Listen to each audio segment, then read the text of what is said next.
নমস্কার বন্ধুরা, আমার চ্যানেলে আপনাদের স্বাগত। তো প্রতিদিনের মতো আজকেও একটা নতুন ধরনের ভিডিও নিয়ে এসেছি। আজ বানাবো নিরামিষ মেথি শাকের রেসিপি। মেথি শাক একবার এইভাবে বানিয়ে দেখবেন, গরম ভাত বা রুটির সাথে খেতে দারুণ লাগে। তো চলুন দেখে নেওয়া যাক আমি কিভাবে এই রেসিপিটা রান্না করি। এখানে নিয়েছি মেথি শাক।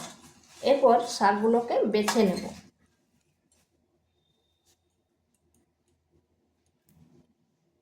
মানে এইভাবে পাতাটা নিচ্ছি আর এই ডগার দিকটা নিচ্ছি, ডাঁটার অংশটা বাদ দিয়ে দিচ্ছি।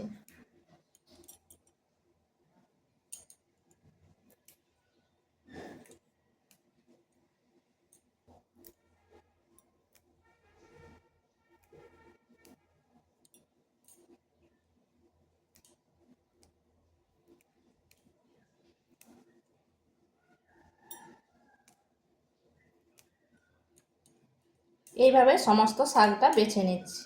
ডাঁটার অংশটা এই জন্য বাদ দিচ্ছি কারণ ডাঁটাটা শক্ত, খাবার সময় মুখে লাগবে।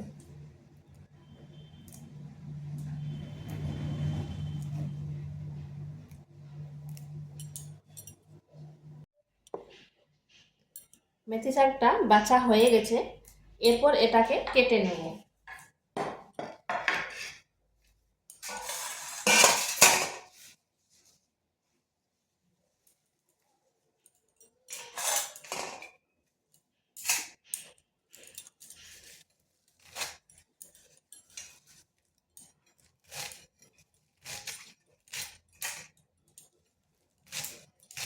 এইভাবে কেটে নিচ্ছি।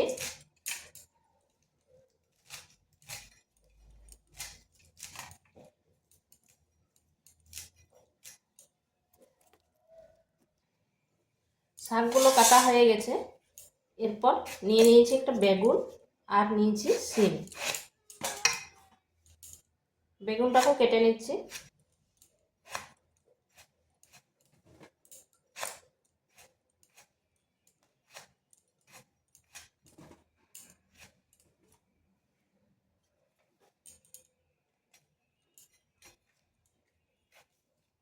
সিমটাকেও এইভাবে কেটে নিচ্ছি।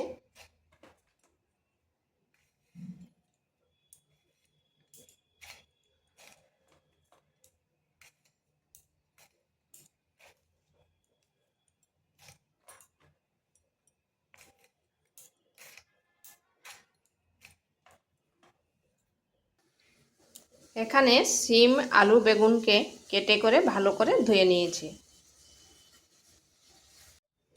কড়াই বসিয়েছি, কড়াইতে দিয়ে দিচ্ছি তেল।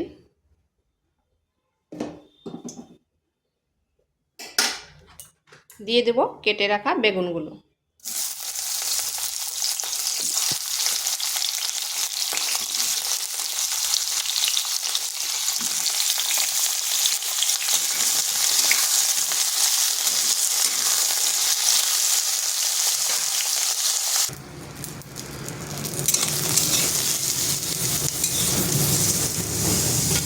বেগুনটা হালকা ভেজে নিয়েছি, এরপর দিয়ে দিচ্ছি পরিমাণ মতো লবণ আর সামান্য একটু হলুদ গুঁড়ো। আর একটু ভেজে নিচ্ছি। প্রথমে যদি লবণটা দিয়ে দেওয়া হয় তাহলে কিন্তু বেগুনটা গলে যাবে।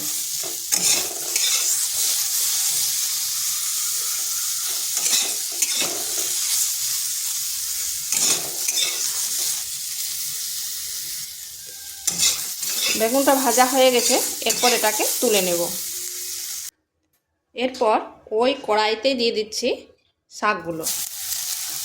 এখানে কিন্তু তেল দিইনি, দিচ্ছি পরিমাণ মতো লবণ।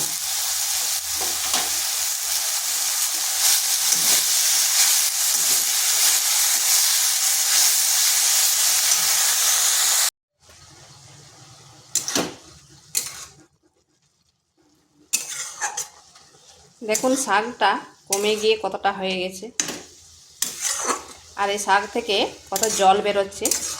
এইভাবে যদি শাকটা আগে ভেজে নেওয়া হয় তাহলে এর স্বাদটা কিন্তু দারুণ হয়।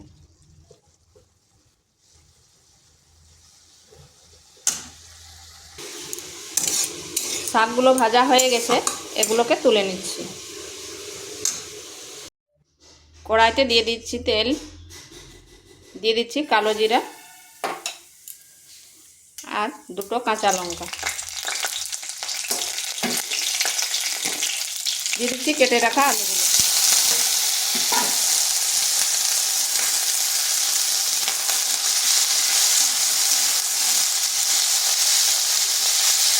পরিমাণ মতো লবণ,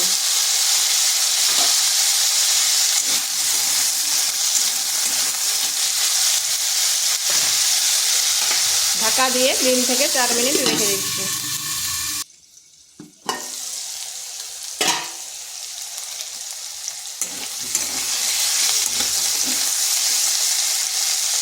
আলুগুলো হালকা ভাজা হয়ে গেছে, দিয়ে দিচ্ছি সিমগুলো।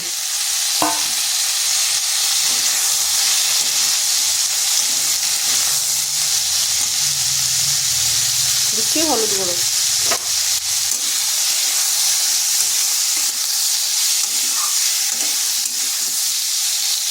এটাকে আবারও ঢাকা দিয়ে 2 থেকে 3 মিনিট রেখে দিচ্ছি।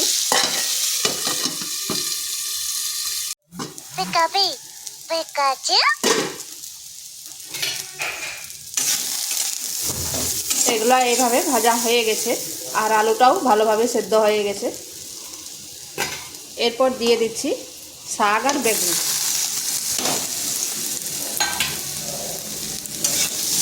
এটাকেও বেশ কিছুক্ষণ এইভাবে নেড়ে নিচ্ছি।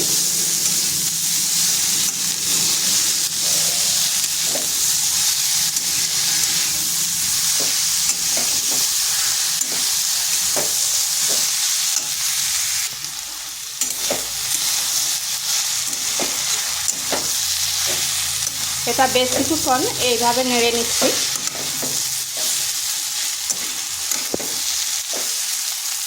দেখুন বেগুন দিয়েছি তবু কিন্তু ঘেঁটে যায়নি।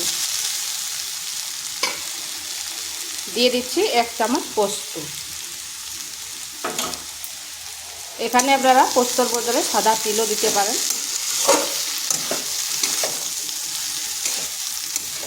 এটাকে আর মিনিট 2 এইভাবে করে নিচ্ছি।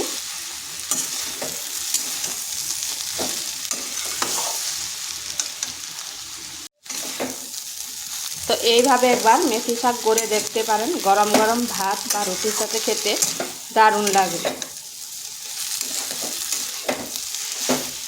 তো ভিডিওটা ভালো লাগলে লাইক, শেয়ার, কমেন্ট অবশ্যই করবেন আর নিত্য নতুন রেসিপি পাওয়ার জন্য চ্যানেলটিকে সাবস্ক্রাইব করবেন।